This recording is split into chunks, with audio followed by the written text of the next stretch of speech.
Welcome to At Home with Music. In this video, we're going to play through 12 versions of the Lydian mode.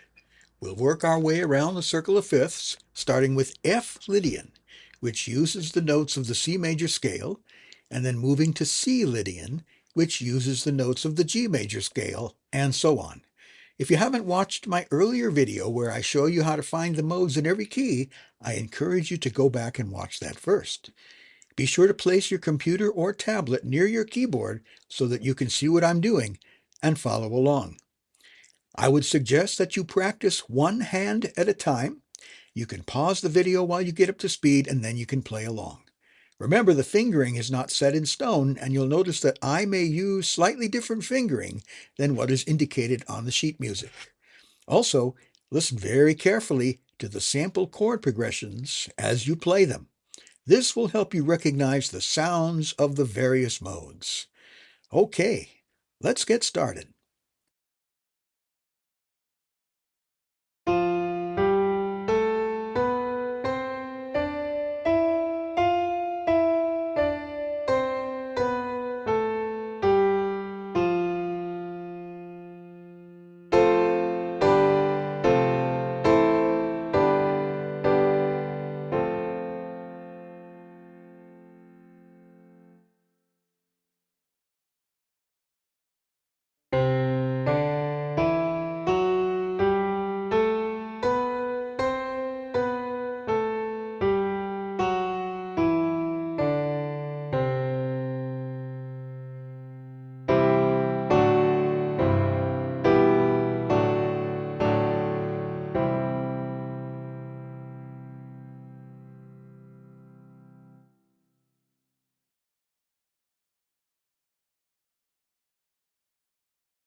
Thank you for taking the time to work through these scale studies. I admire your perseverance, and believe me, you will see the benefits. If you have any questions or comments, you can leave those in the comments section, and I look forward to leading you through more of these scale exercises.